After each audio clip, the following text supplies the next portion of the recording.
La construcción solo van a tener los que están presentes.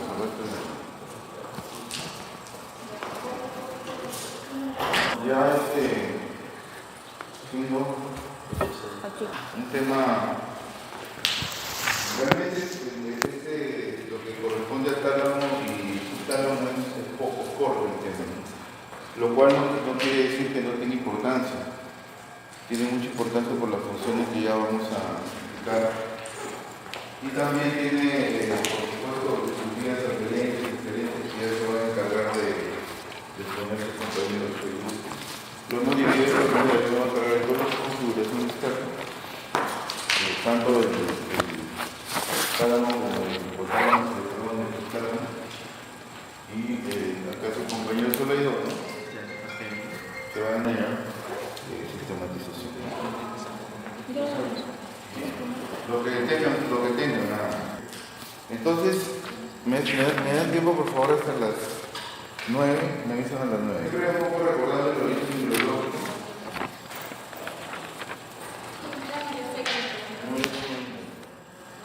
Que recuerden el origen embriológico, ¿no? Porque a partir de ahí van a tener en cuenta ustedes cuál es la posición anatómica que cada estructura tiene en el encéfalo en este caso. Bueno, como saben, a partir de la tercera semana la placa neural del ectodermo empieza a desarrollar lo que se conoce como el tubo neural. Y este tubo neural empieza a presentar dilataciones llamadas vesículas, que son de tres tipos, una anterior, una media y posterior, y que va a generar lo que ya ustedes conocen como el prosencéfalo o cerebro anterior, mesencéfalo, cerebro medio y romoencéfalo o cerebro o encéfalo posterior. Estas a su vez se van a subdividir en otras vesículas, de manera que el prosencéfalo o encéfalo anterior se va a dividir en telencéfalo y en diencéfalo. El telencéfalo comprende todo lo que es ¿qué? El cerebro, el hemisferio cerebral, ¿no es cierto? El diencéfalo, todo lo que tiene que ver con tálamo, hipotálamo, tálamo, tálamo, metatálamo, por ahí que también antes se consideraba. Mesencéfalo que va solo, ¿no? Básicamente a nivel de los pedúnculos cerebrales. Y el romoencéfalo que se va a dividir en metencéfalo y mielencéfalo. El mielencéfalo que tiene relación con el bulbo, ¿no es cierto? Y el metencéfalo con quién? Con el puente y hacia atrás el cerebelo, ¿no? Entonces, en otras palabras, estamos hablando de una estructura anatómica ubicada en el diencéfalo. Aquí tenemos un esquema, un corte sagital, para que puedan ustedes ubicarlos más o menos donde se encuentra. Este es un esquema nada más. Entonces acá tenemos, este es un corte de un hemisferio medial y un hemisferio izquierdo, ¿no es cierto?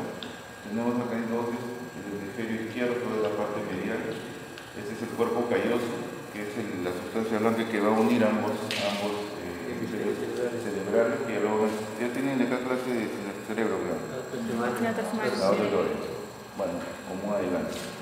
Y debajo de este cuerpo calloso, todo esto está representando además el llamado los ventrículos laterales. Encontramos acá, miren, un tálamo, que tiene forma ovoidea, y esto que están viendo acá viene a ser lo que se llama la adhesión intertalámica, o conexión intertalámica también. Acá abajo está el hipotálamo, ¿no? El hipotálamo, bueno, acá está el cerebelo, esto sería la médula, el puente, y aquí estaría el mesencéfalo.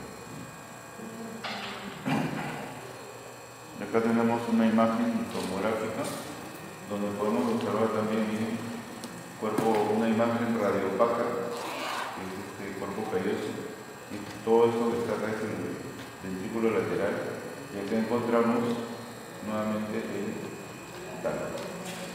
¿Qué es esto? Esto. Protuberancia. Esto.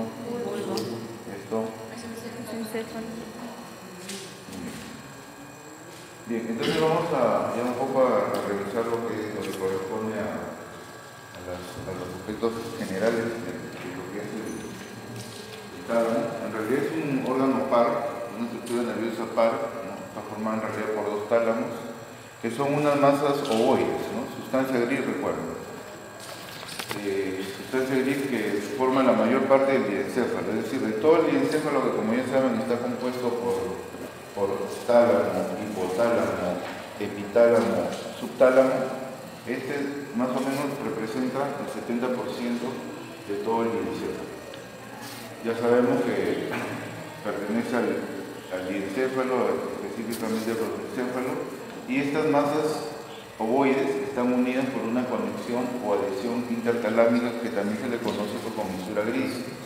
Tengan cuidado con esta denominación porque cuando vean cortes Charcot o Flesch de hemisferios cerebrales, vamos a observar que también es más útil. Por ejemplo, Netter utiliza mucho en Netter, cuando vean sus atlas, van a escuchar mucho comisura gris. Entonces, cuando escuchan comisura gris, se están refiriendo, ya saben, a la conexión o adhesión intertalámica. ¿En qué corte ubicarían ustedes o encontrarían a la conexión intertalámica? ¿Cuántos cortes hay? Sagital, frontal, coronal o charcot.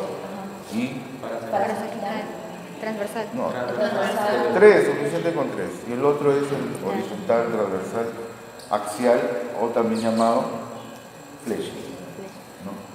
Entonces, cuando ustedes tengan un corte de fleshing, van a ver ustedes que ahí se va a definir bien lo que es la comisura gris. ¿Y en un corte coronal también? En un corte coronal no, porque ahí sí van, en un sagital lo van a ver así, lo van a ver al costado. En un corte fleshing, que es así, sí lo vamos a observar, pero mayormente Netter, por ejemplo, utiliza el nombre de comisura gris, y algunos neuroanatomistas también, ¿no? En un corte, en cambio, frontal o coronal o charcot, también vamos a encontrar, pero ahí sí se va a observar mejor, por la forma, se va a observar mejor la adhesión intertalámica. Bueno, ¿dónde está ubicado? En el extremo superior del tronco encefálico. No, miren, está bien claro, ¿no? Todo esto finalmente es el tronco encefálico y encontramos arriba, superiormente a él, el tálamo. Extremo superior.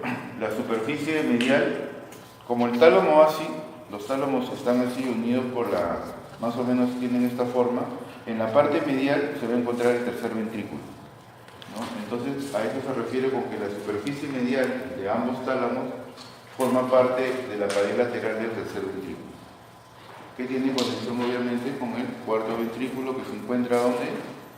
Entre los velos medulares, superior e inferior, que forma parte posteriormente del cerebro y anteriormente con la cara posterior. ¿De quién? No, pero específicamente de quién, no solo del tronco, de bulbo, nada más, porque más arriba está el mesencéfalo. Muy bien.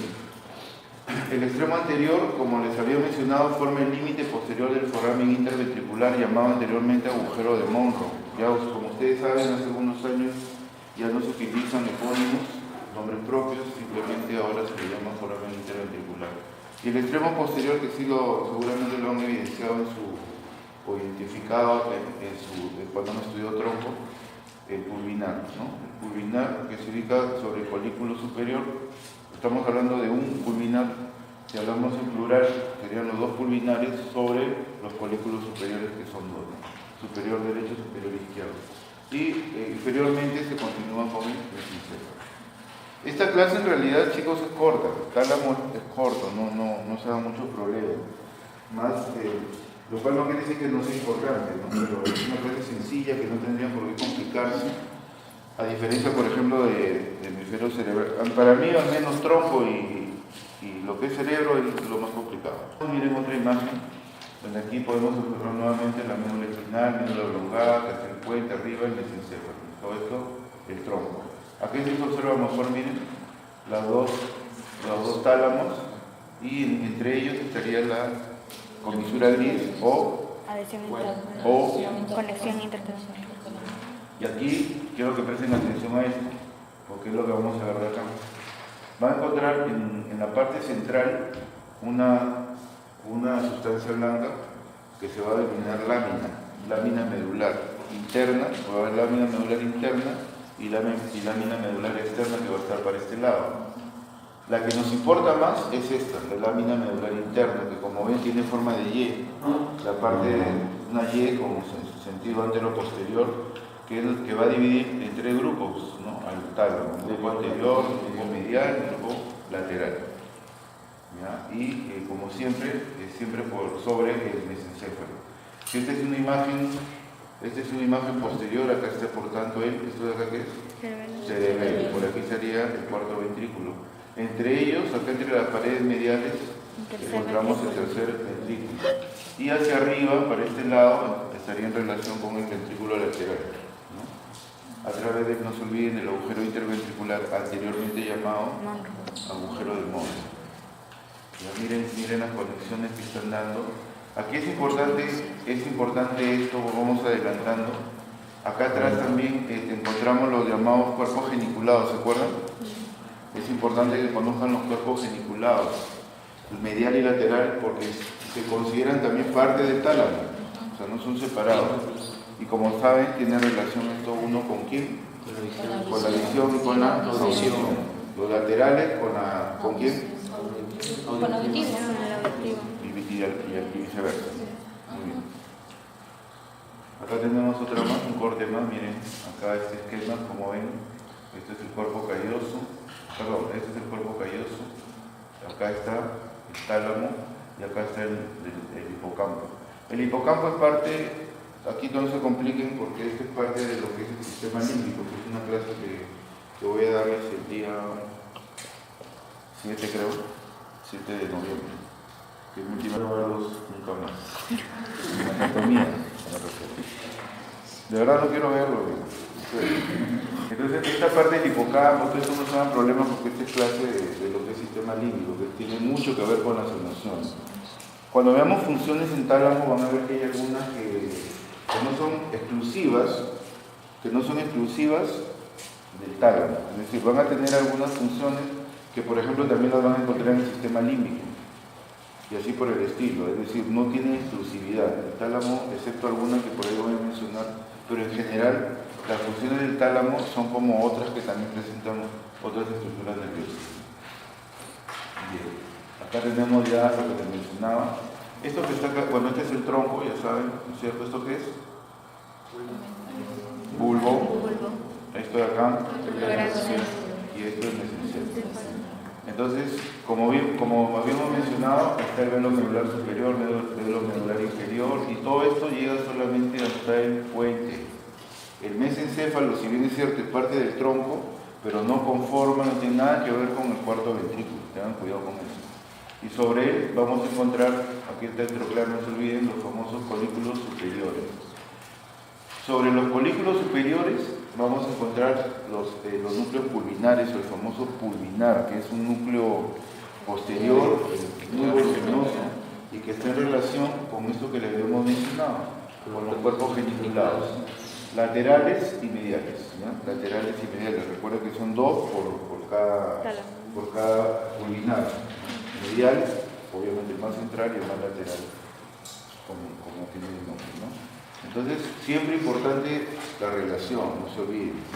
Relaciónenlo siempre con las demás, en qué parte se encuentra, el pulvinar, que es la parte posterior con quién la relaciono, y en la parte anterior con quién la relaciono. Ese es el secreto para que saquen 18 por lo menos en el examen. El examen de anatomía, si ustedes dominan tronco y dominan cerebro, la hacen, de todas maneras. Cerebelo recontra fácil. Entonces, ¿hay alguien en mi grupo? Nadie. Ya. Y vamos ahora a ver las funciones. ¿Cómo vive hoy el tiempo? ¿Cómo vive el tiempo, por favor? Falta media hora. Malo que me demoro mucho. Bueno, igual esto es corto. En cuanto a las funciones, esto es importante que conozcan, ¿no? El tálamo es un centro de integración sináptica de impulsos, tanto sensoriales como también motores, pero principalmente sensorial. Y va a tener relación, por tanto, con todas las sensaciones somáticas y especiales, pero ¿a nivel de quién? A nivel de la piel, a nivel de los músculos y a nivel de las articulaciones. Ahí en este nivel encontramos donde se inician los impulsos sensoriales. ¿Y dónde van a ir? A las áreas de la corteza somatosensorial. Un adelanto, ¿ya? Este es un adelanto, lo que vamos a ver ahorita. Bien. Brodmann, hace muchos años, nos complicó la vida.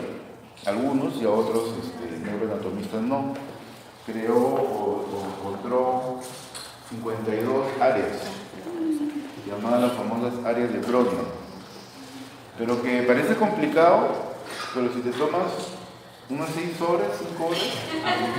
1 hora por área. En serio, no es complicado, pero hay que estar concentrado de, por ejemplo, debería dejar a... No tienes novia, mejor. No le das caso a tu novia por ese tiempo. No llores, no llores. Pero miren, así rápidamente, porque sí, lo que yo necesito es que ustedes sepan, para el tema de lo que es sistematización, que entiendan dónde comienza y dónde termina. Ya lo con más detalle lo van a hacer sus compañeros, pero que cuando se diga el área somatosensorial, ustedes sepan a qué parte nos estamos refiriendo. Entonces, esto es un adelanto. Les recomiendo mi clase de cerebro, que no me la han dado este año. ¿Quién la dictó este año? Yo la dictaba, pero este año no me han dado. No sé por qué. ¿Quién está? Más bien, Ortiz. entonces, miren, esto es un hemisferio izquierdo o derecho.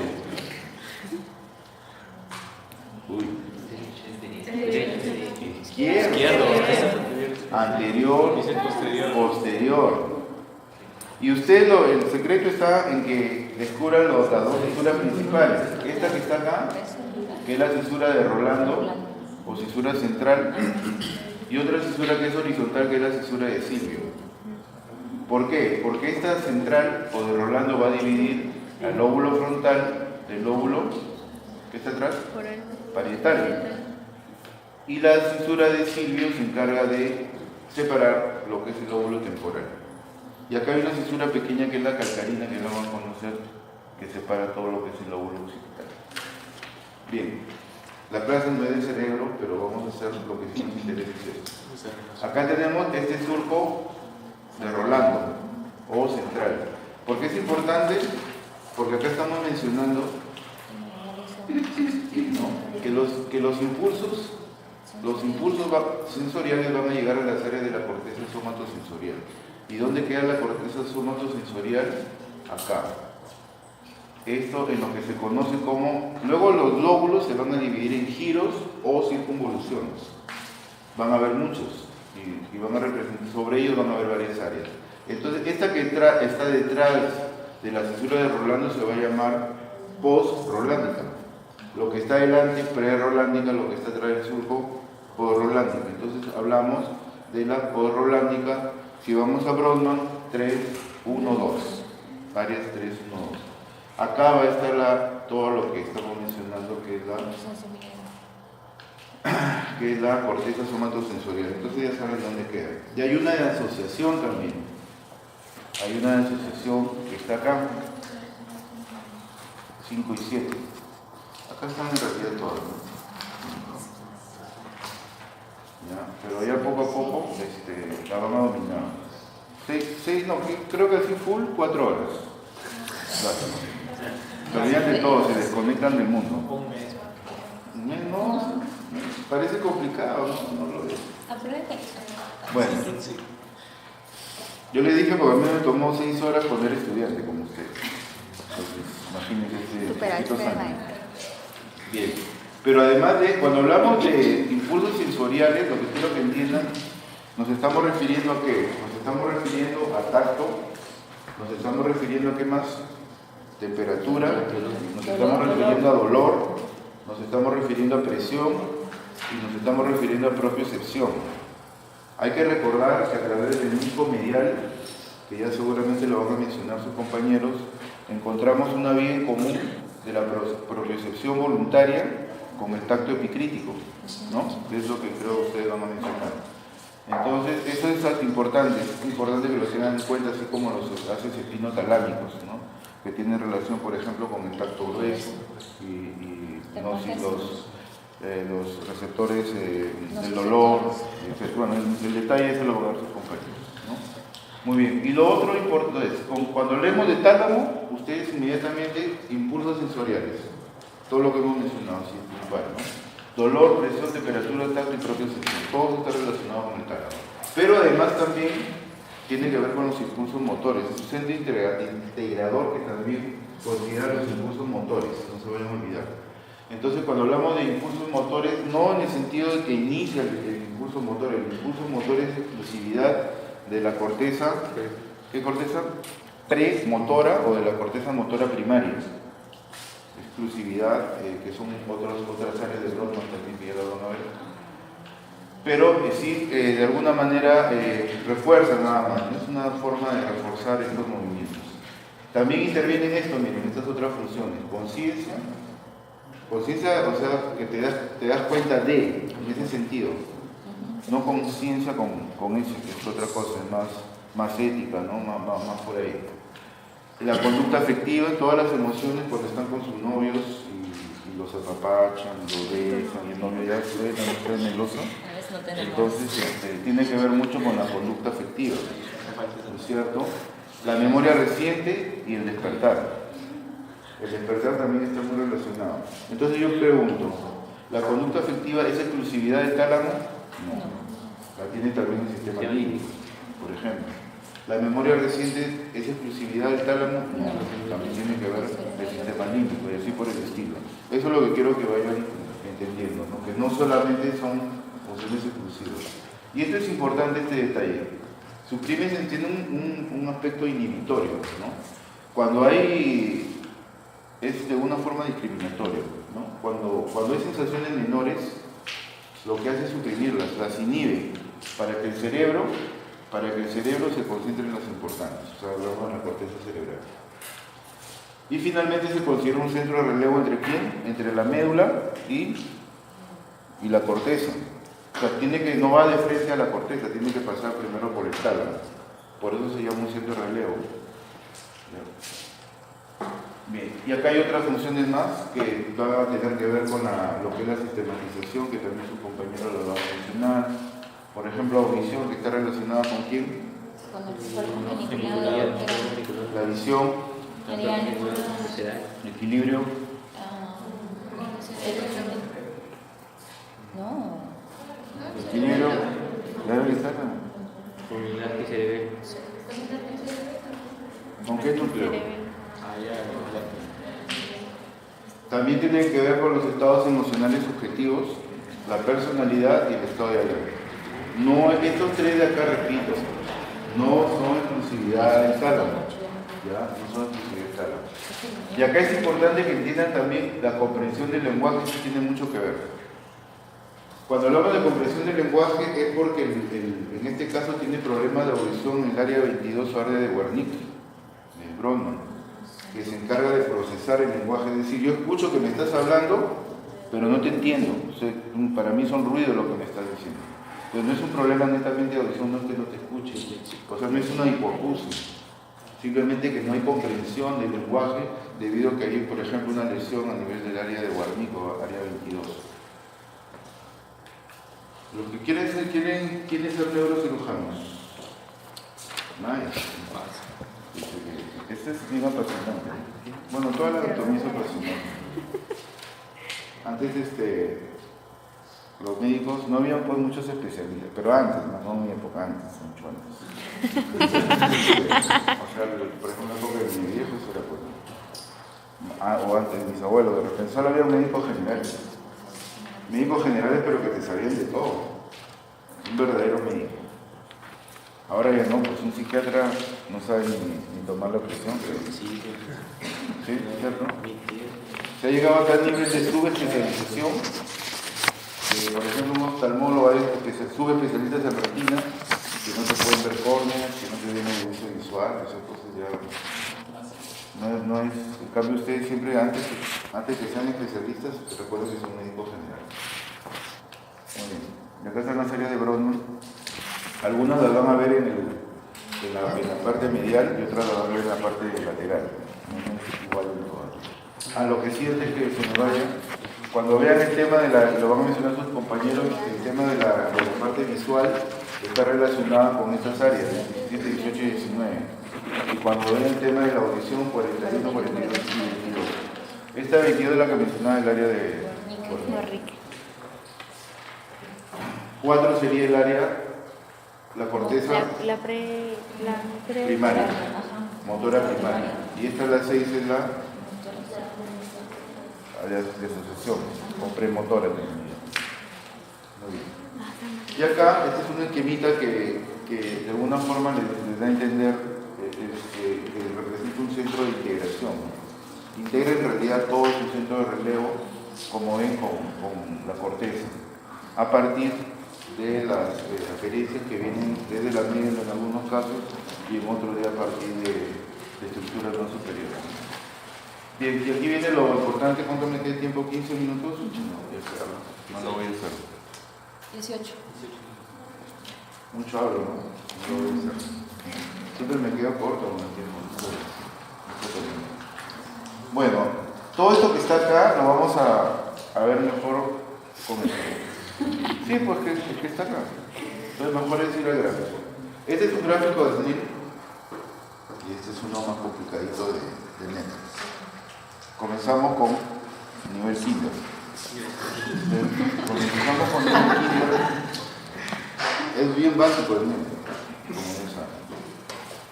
Pero nada comparable. ¿Spinoza lleva neuro también? ¿Hay neuro? Sí hay. Entonces, miren, acá está, este es un corte. ¿Qué corte es? ¿Qué corte es?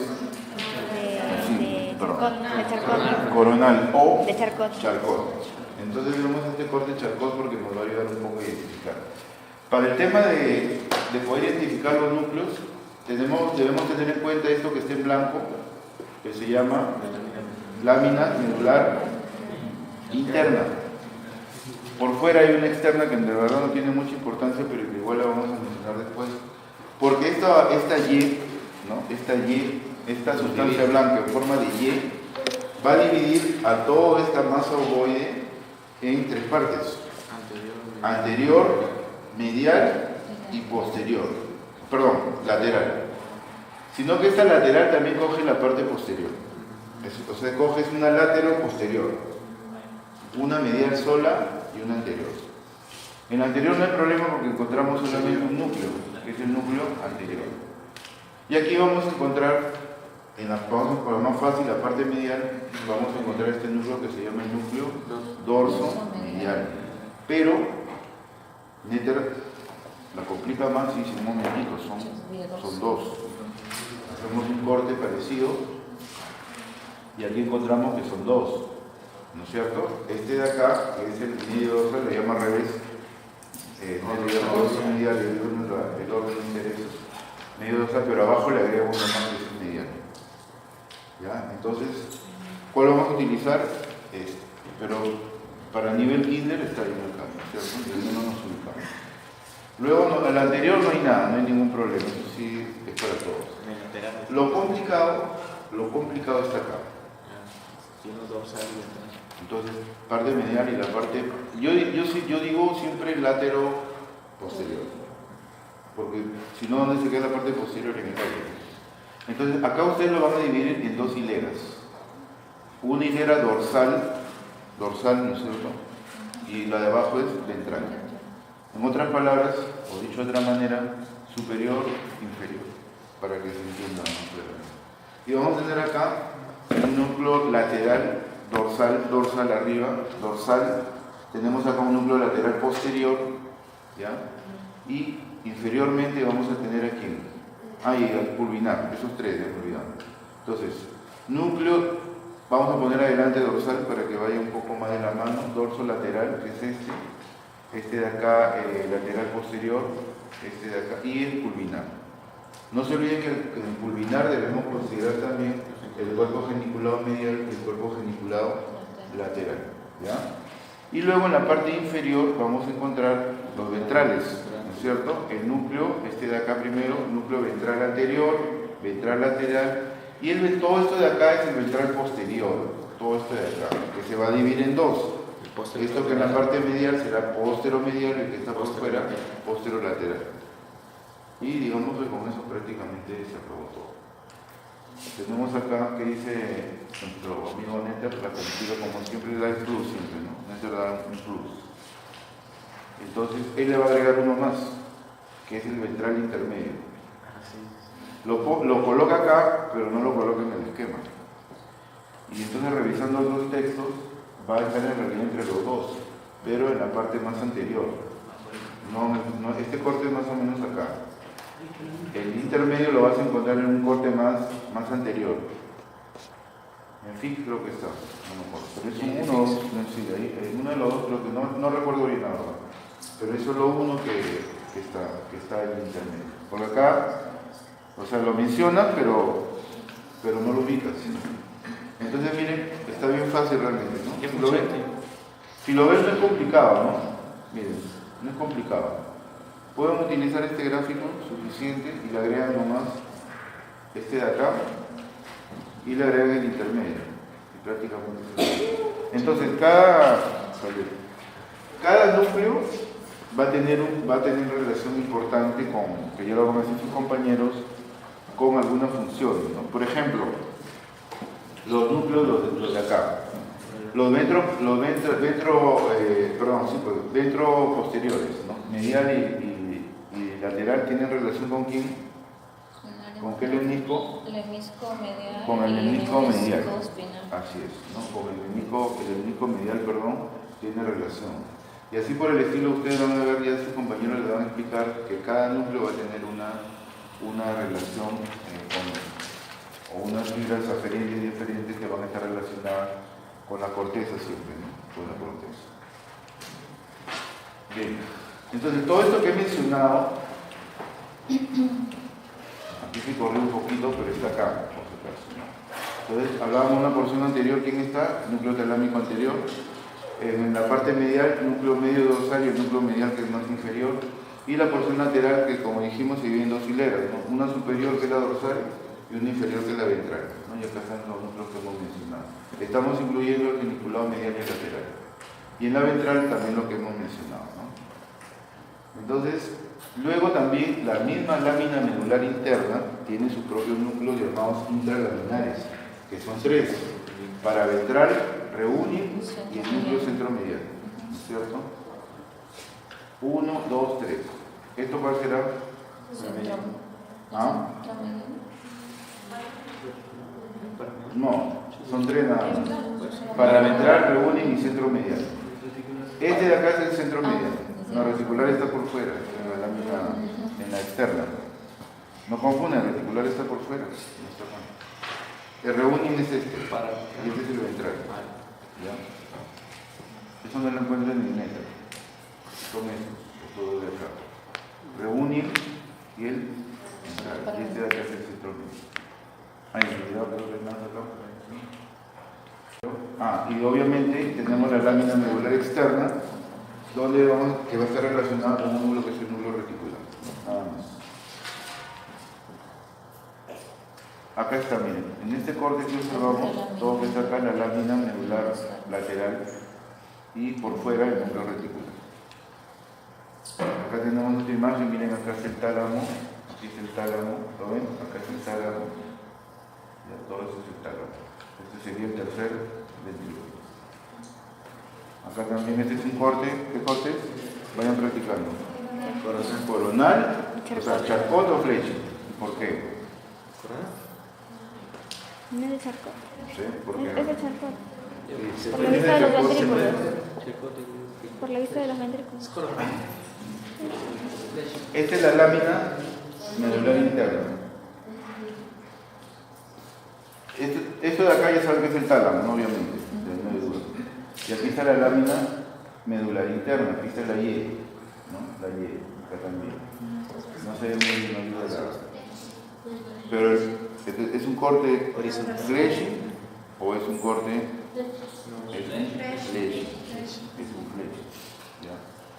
Y siempre va a estar muy relacionado con un conjunto de núcleos que están en la corteza, que ya lo vamos a repetir. Acá hay otro corte, ese sí es, ya de decirlo, ¿no? ¿Qué es ese? Ese es el Chalcón, ¿no? Y aquí también vamos a encontrar nuevamente, tenemos el tálamo, ¿no es cierto? Todo eso es el tálamo. Y la conexión estaría por acá. ¿No es esta? Acá. Acá está esta imagen, más o menos de la ubicación en el cerebro del tálamo. Acá se ve mejor. Como obviamente siempre lo vamos a encontrar en la parte medial, ¿no? No se les ocurra buscar en la parte lateral del hemisferio, no lo vamos a encontrar. Va a estar siempre acá, debajo del cuerpo calloso, a nivel de los ventrículos laterales, ahí van a encontrar siempre el tálamo. Ustedes, si tienen un buen, no sé cómo estarán ahorita, habían dos hemisferios cerebrales hasta el año pasado que estaba completo el tálamo. Y se veía incluso la estría, la lámina medular interna. No sé si estará. Y este es un gráfico bien interesante, ¿no?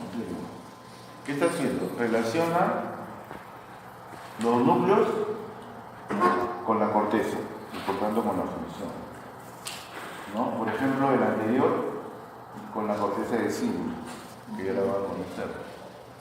Este de acá, que es el ventral anterior, se relaciona aquí con la corteza premotora, la de acá, ¿ya? Y el ventral lateral, que es este, con la corteza primaria, motora primaria.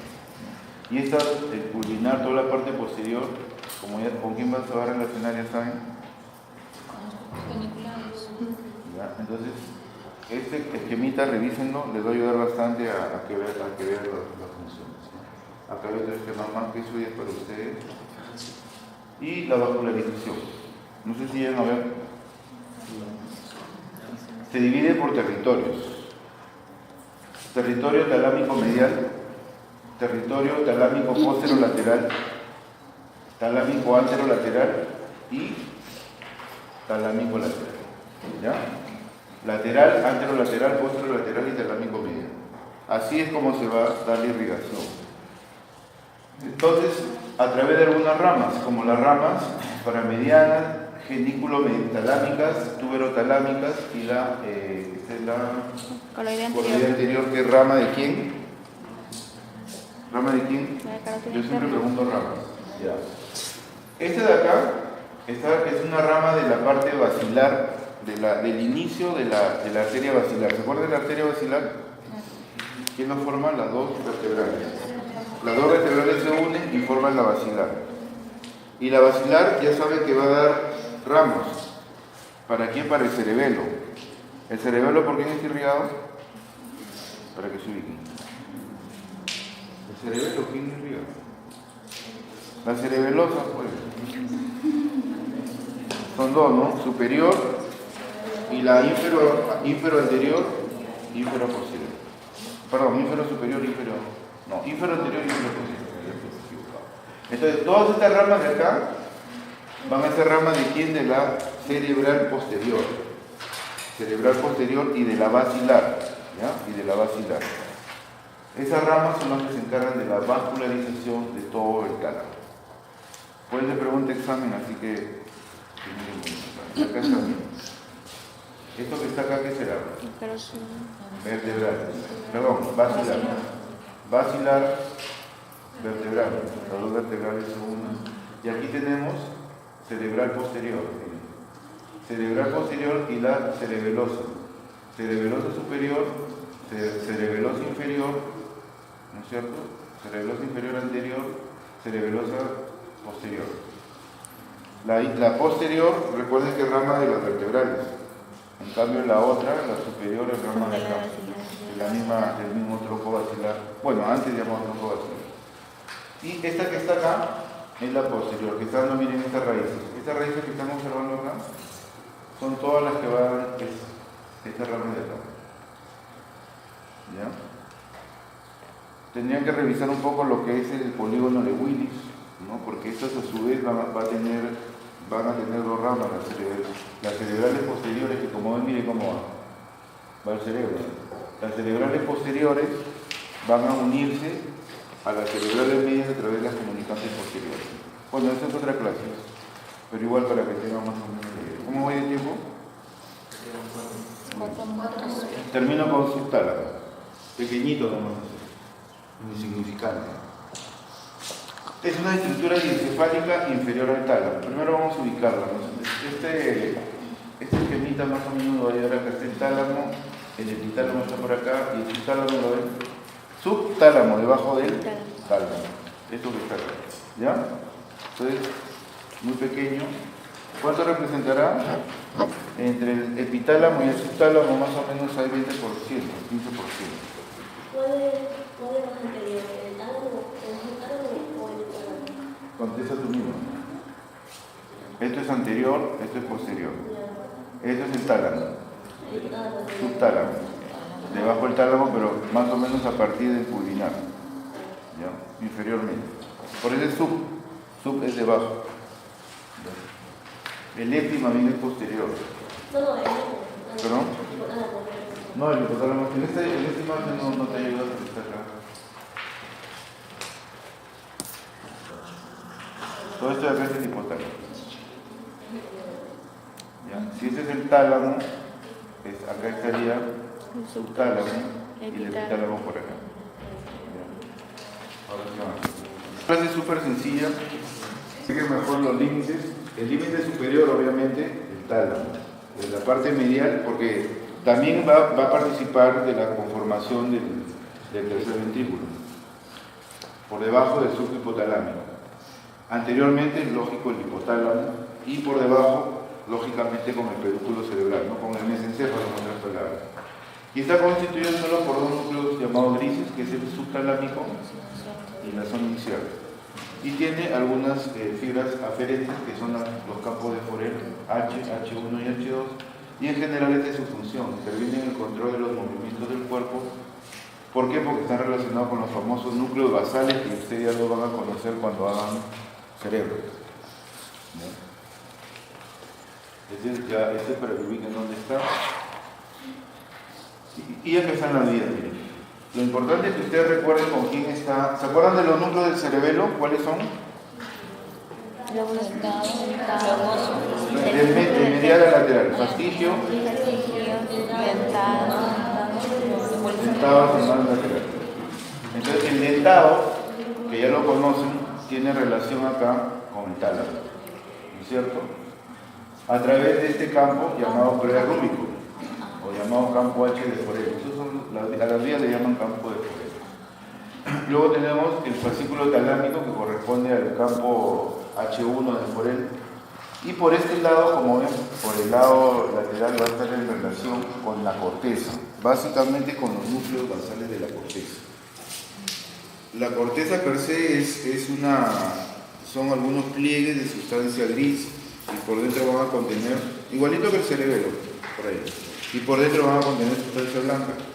Pero así como en el interior del cerebelo tiene núcleos, también en la corteza cerebral también tiene núcleos, que se llaman núcleos basales, y que tienen que ver con el movimiento.